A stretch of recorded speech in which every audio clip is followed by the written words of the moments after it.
So, Congressman Matt Gaetz is being investigated by the Department of Justice for alleged child sex trafficking. But he went on Fox News, talked with Tucker Carlson, and cleared it all up. Not.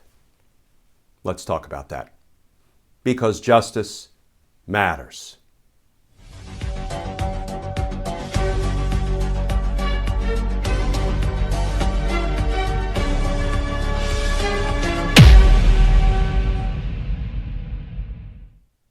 Hey all, Glenn Kirshner here. So, did you see the reporting? What I think could accurately be characterized as blockbuster reporting from the New York Times? Well, it looks like Congressman Matt Gaetz is being investigated by the Department of Justice for alleged child sex trafficking. Now, you may have also seen Matt Gaetz on Fox News talking with Tucker Carlson, trying to explain it all, and I'm going to get to that in a minute. But what I want to focus on is what I consider to be the most important sentence in the New York Times article. And here's how that sentence reads. Mr. Gaetz said in an interview that his lawyers had been in touch with the Justice Department and that they were told he was the subject, not the target, of an investigation. So let's start by talking about what it means to be the subject, not the target, of a criminal investigation. First of all, when you are the target of an investigation, it is just what it sounds like. The Department of Justice is investigating you for crimes they believe or that the evidence shows you committed, and they intend to indict you. That makes you the target of the investigation. Well, Matt Gaetz confirmed that he's the subject of an investigation. What does that mean?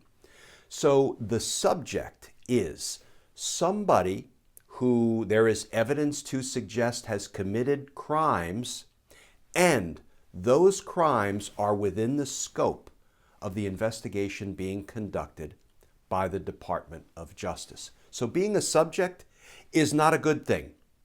You don't wear it as a badge of merit. It's not exculpatory. It's not like, I'm just a witness. No, you're a subject. You may not be the target, but your alleged criminal activity is within the scope of the Department of Justice investigation, and you could be indicted.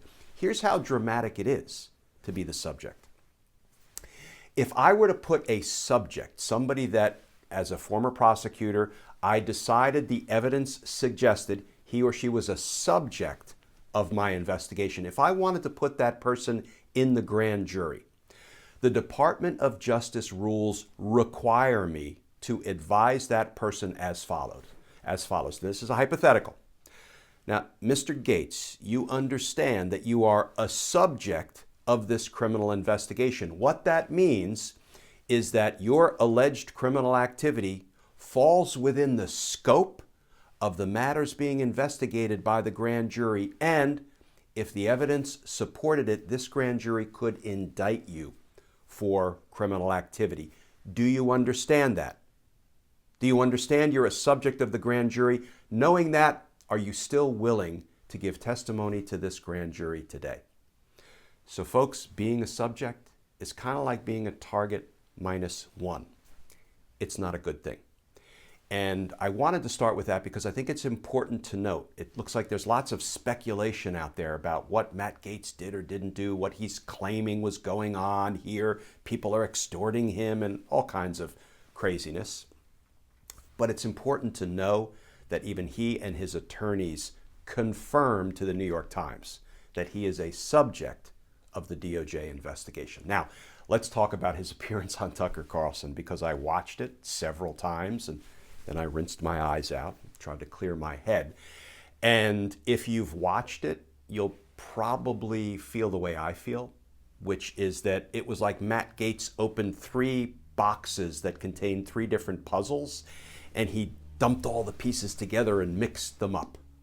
And no matter how diligently we try to put that puzzle together, no clear picture can emerge, because What Matt Gaetz gave Tucker Carlson, gave the people who chose to watch that interview, was this nonsensical, exculpatory word salad, making all kinds of outlandish claims about why he really didn't do anything wrong. He's being extorted. Somebody wanted his family to pay to stop the investigation into him. And let me just take two of his claims on directly during that interview. So one of his claims was, the New York Times reported that I was traveling with a 17-year-old, allegedly, for purposes of sexual conduct. I never traveled with a 17-year-old woman. That's a quote. First of all, you, Matt Gaetz, don't get to rewrite the federal law and make a 17-year-old girl a woman. Under the statute, that's a minor, that's a child, that's a juvenile, a 17-year-old girl. He said, I never traveled with a 17-year-old woman. It is verifiably false, and I can prove it by my travel records. Let's take that on. First of all, Matt Gaetz, people can actually travel with one another without creating travel records, okay? And if you were traveling with a minor for purposes that might be criminal, you would probably work very hard not to create travel records. So this is Matt Gaetz setting up a straw man just to knock it down, saying my travel records will show no travel with a 17-year-old woman. Yeah, guess what, Matt Gaetz? We're not persuaded that any of that is true, accurate, or exculpatory. Let's take on one more claim Matt Gaetz made to Tucker Carlson. And mind you, Tucker Carlson even said that, Matt, you're making assertions that I don't even remember, and I have no idea what you're talking about. At one point, Matt Gaetz said, remember when I had dinner with you and your wife, and I had a woman with me, and the FBI was bullying her? And Tucker Carlson said, no, I don't remember any of that. Setting that aside. Here's a second claim that I want to take on. Matt Gaetz actually said, and I quote, he's being targeted because I'm a well-known, outspoken conservative, close quote. Let's take that on. This investigation was opened by the Bill Barr Department of Justice months ago. Do we really think Bill Barr was in the habit of opening bogus investigations into people because they were well-known, outspoken conservatives? Indeed, even beyond that, Matt Gaetz was a well-known lackey, a well-known acolyte of Donald Trump's, right? Showing his fealty to Donald Trump at every turn. Is that the kind of person Bill Barr would target because he was a Donald Trump supporter and a well-known, outspoken conservative? That's absurd. So much of what Matt Gaetz said to Tucker Carlson is absurd. And I've never made this ask before, but I would ask you to watch that interview. It's all over the internet, where Matt Gaetz tries to explain away with this nonsensical verbal word salad how he really didn't do anything wrong. He tries to convince Tucker Carlson. Look at Tucker Carlson, even he's not convinced, and he says so. He said, that's about the weirdest interview I've ever conducted. Tucker Carlson's words.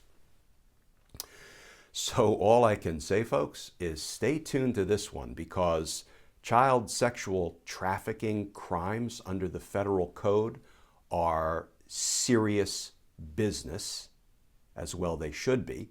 Basically, if you recruit or entice or transport a minor for, the statute says, commercial sexual purposes, which is simply having sex in exchange for a thing of value. It could be travel expenses, hotel rooms, meals.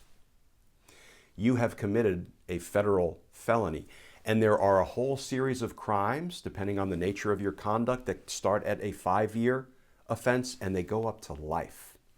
So stay tuned to this one as it unfolds, as we hear more publicly reported about what Matt Gaetz may have done and whether he will end up being indicted by the Department of Justice for it. And let's look for some justice with respect to what Matt Gaetz may have done, because justice matters. Folks, as always, stay tuned, stay safe, and I look forward to talking with you all again tomorrow.